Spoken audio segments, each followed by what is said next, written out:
Good morning, everyone. Welcome to Conference and Event Services. My name is Stephen Hilborn, and this is the Week 1 lecture for the course. If you've already watched some of my other videos that I've posted, I have explained to you the syllabus, how there will be 2 tests, a midterm and a final, and 4 evaluations throughout the semester.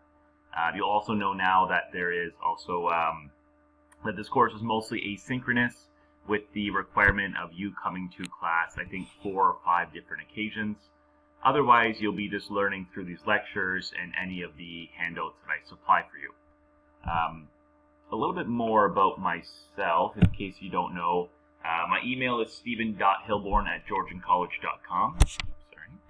I am a Georgian College grad. I took the tourism management program. I have a bachelor's as well through a great transfer program that's available to you as well. 1 year and you can get your degree. So if you want to know more about that, let me know. I also have a master's of education. My major event experience comes from running C2C. I guess it'll be 6 or 7 years now. I was also a banquet manager at a Delta hotel in British Columbia. When I was out there for school, I worked at Casino Rama Resort, and just many of you know now that regardless of what resort restaurant you work in, events are always a huge part of it.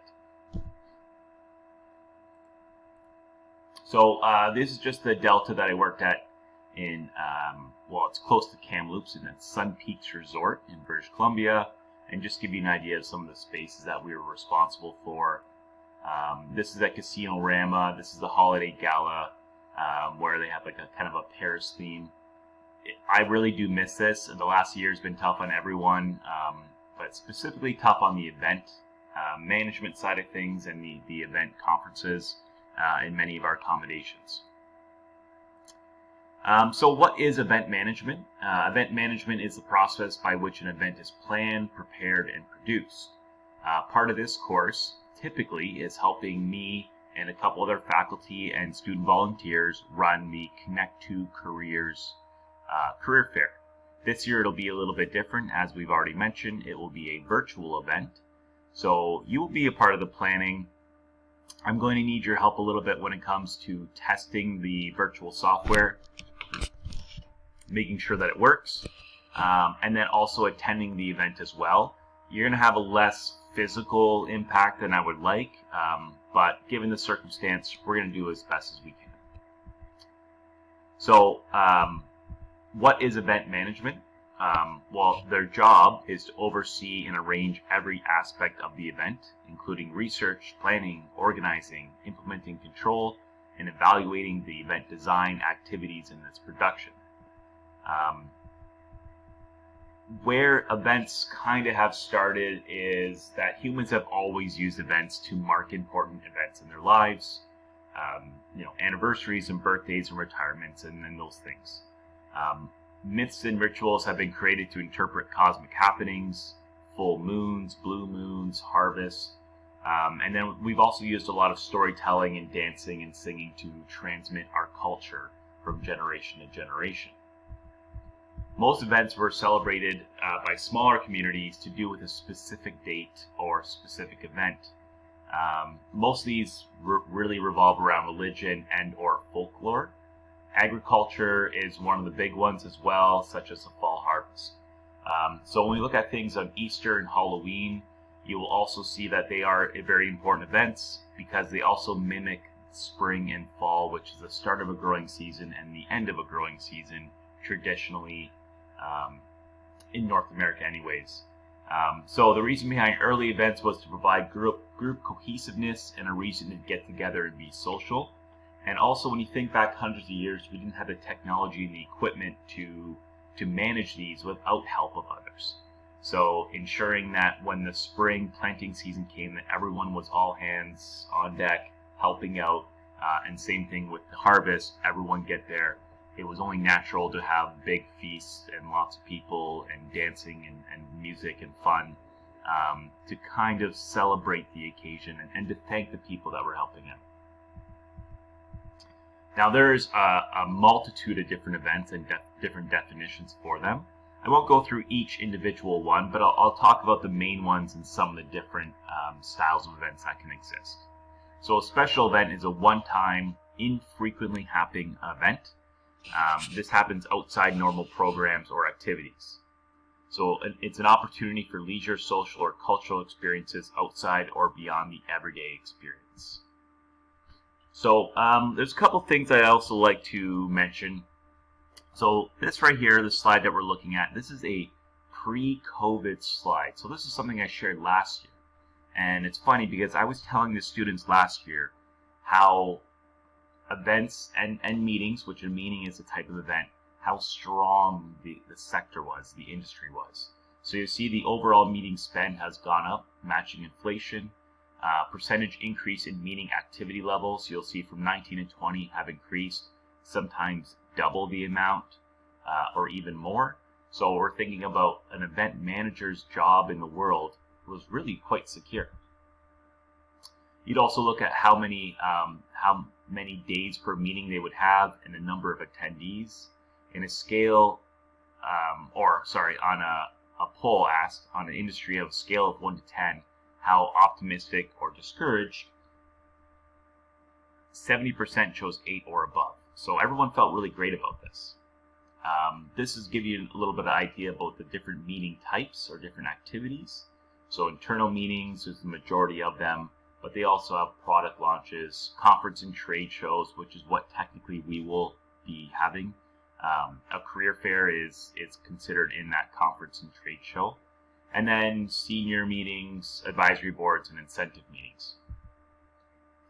This also gives you a great idea, this slide, about the property usage type. So when you think about meetings and think about events and conferences, most of these places are held at a conference center, the majority of them which have some sort of hotel attached, or it's a hotel with their own event space. So when you take a look at how much of the property is taken up by these meetings, the mid-tier properties with 45% of their business coming from meetings. So just think about that and think if a mid-tier would probably be your Holiday Inns and things like that. So much of your business and your revenue coming in is from these conferences and everything else. Luxury and resort have a fair share as well, and then as you get down a little bit to these other ones, the lower tiers and the cruises, they're not as much. But again, it gives you an idea of how much our industry really revolves and needs the events and conferences and all of those activities that typically happen in that October to December or January to February time, which are generally a lower business level for those places. This would also give you an idea of some of the new openings that are happening. So these are the openings of all the new hotels, and really what you're looking at here is just the growth.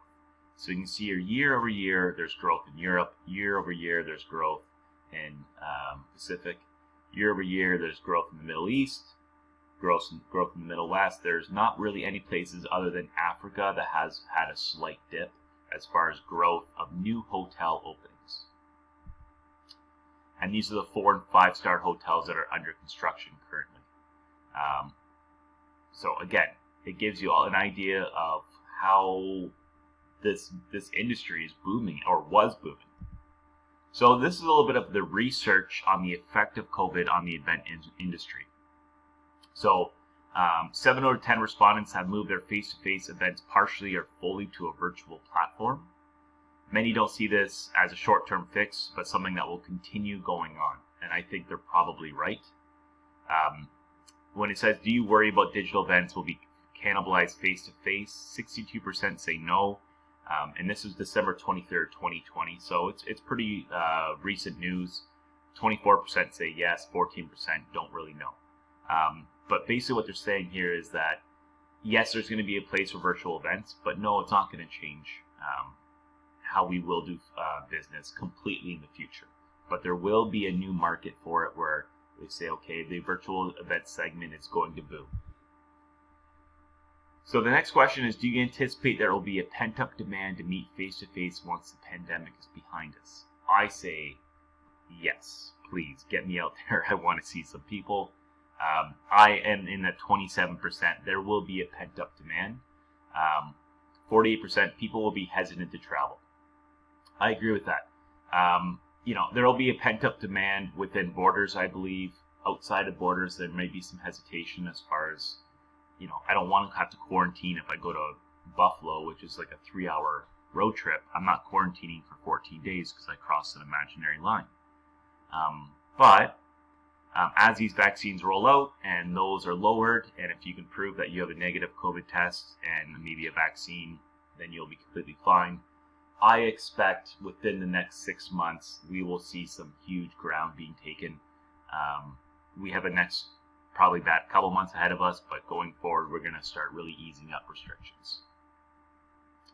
As far as employment effects, 57% of employees who work in the event industry say their employment has been unaffected, which is good, but that means 43% of people have been affected. 12 said their salary has been reduced, 6 have had been laid off, and then an important caveat here to note is that they sent out this survey to all the people, but many of them had already been laid off, so they wouldn't have access to their email and the survey. So therefore, these numbers might be skewed one way or the other. 87% of events have been canceled and 66 have been postponed.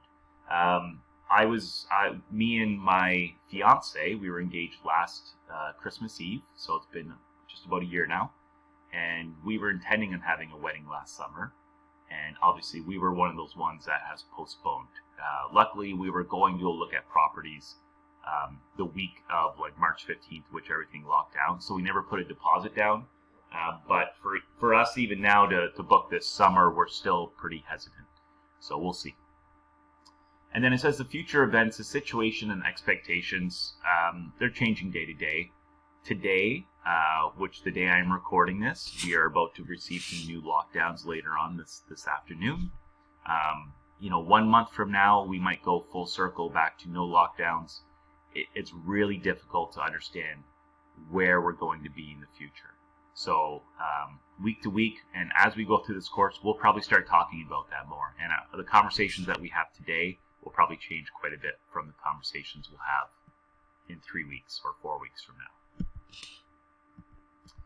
So types of special events, there are those mega events, which are like the Olympic Games or the Paralympic Games, World Fairs. Hallmark events, so they're very specific to a town or area. The TIFF, which is the Toronto International Film Festival, is one of those things. But the Holi Festival in Jaipur, India is a huge one that always happens. It's a hallmark event. The Calgary Stampede, those are some examples. There's medium to small ones, and these are the more, not globally recognized, but they are recognized within a province. And it could be the Canadian Open or the Canada Day celebration in Ottawa. And then there's local and community events, which bring in the town and bring in the local community to really celebrate the pride of their sense of identity of where they live. Again, like I said, there are many. I have attached an in-class notes form. Essentially what the in-class notes form you will see is a bunch of questions. These are the questions that I'd like you to type out on them, because this is going to be your study material for your midterm. But you can, if you have a printer, you can write it out.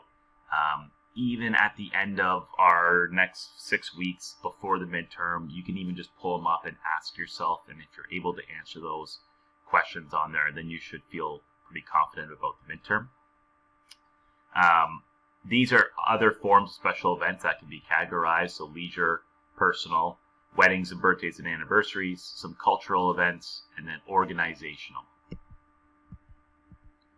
So there is a varied purpose of different events, and why do we want to run them? So events have different levels of operating costs and fall into both not-for-profit and profit-making. So our Connect to Careers is a not-for-profit event. Our number one goal for our event is not to make money, although many have that reasoning. Our number one goal is to find you, the student, jobs, co-op positions, or graduate positions. Some would be for entertainment. Some would be for education. Some would be for business promotion. Some would be for maybe charitable means, such as when you think about the CIBC Run for the Cure. It's an outdoor 5-kilometer hike, bike, or walk, and it basically just raises money for a charitable cause, and that is to fight breast cancer. So that would be a great idea as far as what an event can be. It also could be a product launch. So this year is a bit of an exception, but the PS5 and the Xbox 5, or whatever the new Xbox is called, they both came out with new consoles. When they came out with the PS4 and the Xbox One, they had individual launch parties in every town that had an EB Games or some sort of tech store.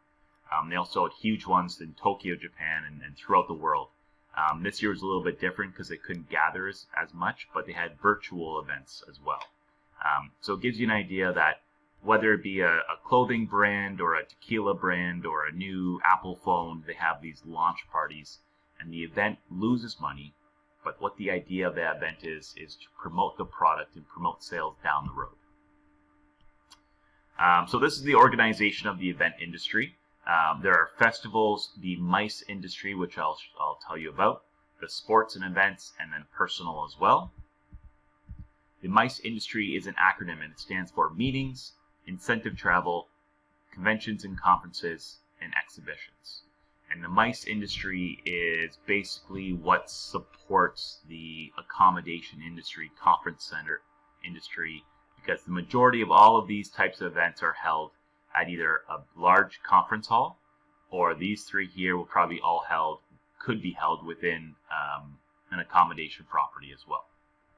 So when you think about these types of events, think about how you might not work in events if you're going to be a general manager of a hotel, but it's going to be a huge part of your revenue. So you're inadvertently within the event industry.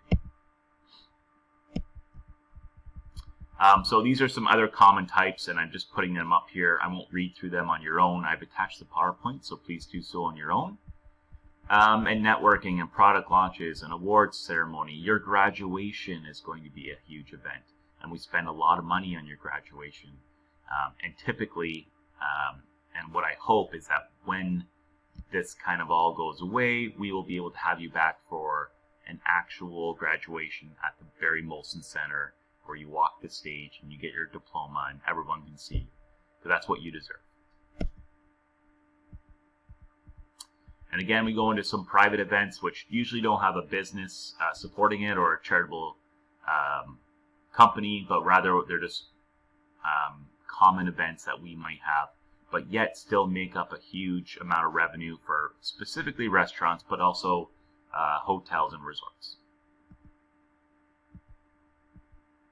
So there's 4 different reasons why we want to have an event. First of which is government support. They like to promote events. They actually give you some money. It's a part of economic development. It's a part of nation building and destination marketing. So as big as the Olympics in China, as small as Barrie running every single weekend in the summer an event, which they had the promenade days, and they have the barbecue fest, and they have I'm forgetting, all the craft vendors come down. Obviously, they haven't marketed it well enough to me, but I'm forgetting. But Barrie is kind of cool because they realize they're not really a tourist location, but instead they do want to draw people, at least in the local community, out. So every Saturday or every weekend in the summer, from when school's out, June 20th or so, until when they go back on Labor Day, they have some sort of major event in their downtown space, which is great. It gets people out. Business also embraces events, and much of their marketing and image promotion will come from this. Number 3 is the enthusiasm of the community groups and individuals. So there's carnivals and careers and fairs. There might be a charitable fundraising event, but communities really come together, and the events is kind of what brings them together, what melds them together. And then 4th is a method of directing leisure and discretionary spending. So every business has a budget, and if you're taking my financial management, you will learn this. As businesses have budgets, they will have a budget line that's called marketing and events or something like that. If they don't spend that money this year, next year they'll get less money to spend. So often what happens is that they, even though they don't have maybe the best idea for one, they will make sure they spend that money, so they ensure that next year they'll also get that money again. So it's kind of a backwards way of looking at an event. Usually you think of a purpose for it and then you run it. Here they're like, we have the budget and now let's find a purpose. So that is definitely the fourth reason. It's not the most popular reason, but it is something to take into account. So the rise of the virtual event. So these are a couple good and bad things about what's happening right now. The good is that 90% of event marketers and 93% of event marketers not only believe that there will be more hybrid events, but plan to invest in it. 80% of event organizers have been able to reach a wider audience, and actually with our Connect to Careers, we've seen that as well. We're going to invite less employers, but rather we're going to invite the larger employers. So usually we have 60 or 70 employers. We're looking at maybe 30 or 40 this time. And the reason we're doing that is because we don't want the employers that have one or two postings. It's not going to be as easy for them to walk around and see everyone. Those jobs might get lost, and it won't be a valuable use of their time. Instead, we'll just get John Daggett, who's our Career Co-op Services Coordinator. He'll be posting all those individual jobs, and our virtual career fair will host only about 30 or 40 of the big guys, the ones that have 10, 20, 30 postings. The Blue Mountains and the Marriotts, and we actually have a lot of more East Coast and West Coast employers going to come to. 89% of business says that using event technology saves roughly 200 hours per year. So there's actually a little bit of a silver lining here, saying that while it's not maybe as great of an event, we are saving a lot of money with the whole setup and the organization of everything. The bad, 61% of event marketers believe in-person events are essential, and I agree. 60% of leadership believes that events are the most critical marketing channel, and 57% of event marketers believe their event budgets will decrease, which is also because their cost should hopefully decrease. So we'll take a look and see how that rolls out for 2021. And then finally, before I let you go, so this is a nice brief intro. It's only 25 minutes by the time I'm done. We are having a virtual Connect to Careers 2021. So what is Connect to Careers? It's a job fair for hospitality companies and students. Typically, it falls on the first Friday on February 4th, but we are pushing it back. The first Tuesday of February, but we will be pushing it back to Tuesday, February 23rd. So that gives us a few more weeks to plan and prepare. We did this for a couple reasons, one of which being the world is crazy. I don't really know it'll be February 2nd or would have been February 2nd. I don't know if all the employers know what their hiring needs will be. We don't know who's going to be open, closed, lockdowns, all that stuff. So we decided to push it back 3 weeks. As well for you as a student, you don't start till January 18th, which means that we would have 2 weeks to let all the students know there's a career fair, and then find out where they want to work and how they want to work and what position, as well as getting used to their first 2 weeks of courses. It might be just too heavy of a workload for everyone. So now we give them 3 extra weeks. It'll be on week 6, technically, that this event will happen. And you all will be, hopefully, a large part of this actual event. So it does require participation in many different courses and student groups. Right now, we only have a few students volunteering for us because we don't have as much of a need. Usually, I get about 150 volunteers from the events course, as well as we have like a C2C executive committee of like 10 or 12. Now we're just doing it myself and Marilyn Nigro, another faculty, and 3 or 4 of her event management students are helping out. And then you, of course, I want you to be my test group. So a week prior to the event, we'll all log on to the software and see how it works and see how you can move around. And then the day of the event, I want you all there. You will be filling out a 15% reflection assignment based on it. But as well, I need you there to see what kind of jobs are out there for you. I believe the majority of you will be graduating. This is kind of a big deal, a big time in your life. As much doom and gloom there has been in the industry, I think it's also going to be met with some really great opportunities for you specifically as a now fully trained up, diploma in hand hospitality student walking into these places that are going to have to change the way that they do business. And that 62-year-old general manager might say, you know what, I've been thinking about retiring, now seems like the perfect time. And you'll see a lot of the higher level positions start moving out and away, and young blood coming in. That's you. Usually we're responsible for about 500 co-op placements. Last year we had 72 employers. We had almost 1,000 students show up. We think it was one of the best career fairs that we've ever had. Now, because it's online, we don't know. My assumption is that because we're not drawing students to the campus, that some are just not going to attend a virtual career fair. But we will find out. It'll be interesting to see. And we're not inviting 72 employers anymore. But again, like I said, 30 or 40 really solid, large employers. And we're giving bonus or specialty preference to those who also have housing accommodations and travel and things of that nature.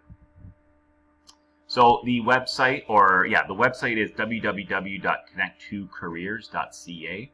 I will put a post out later on announcements letting you know what our social media sites are. So there's one for Facebook and one's for Instagram. Whatever one is your kind of cup of tea, I'm going to get you to follow that so you can make some comments on the marketing of the event. The website as well, it's mostly updated. The only thing is that we don't have the current employers on there right now, but by the time you watch this video, we may. So please go onto the website and familiarize yourself with that a little bit. I believe you might be able to click just on the link as you watch this video. I don't know. And as I said, as part of your C2C reflection, you will need to comment on the marketing. So even if you go on your phone and just search Connect2 Careers, Instagram or Facebook, you will see that they do exist. And I do ask that you go and like them now. Other than that, next week is going to be, and Hopin. So Hopin is going to be where our virtual and digital event platform will take place. I've already put a little bit of an announcement out there about it. You can create your free profile at hopin.com. This is where you're going to be attending. This year we also had our winter orientation on Hopin. It's probably a platform that will be used more than once in your next 6 or 8 months. So ensure you sign in, sign on, get your profile going, save yourself that time. There's probably not much required of you for the first couple weeks of courses, so let's get that out of the way. So as I said, there are a few things that you need to know about. So week 1, which is this week, and week 2 are going to be just these live lectures, and you don't need to actually show up for class. Week 3 is where I'm going to show you both Hopin, Verbella. We'll do some training. I'll give you the assignments, and we'll really talk about how this course is going to be set up. So until then, have fun, stay safe, and I hope to see you all on week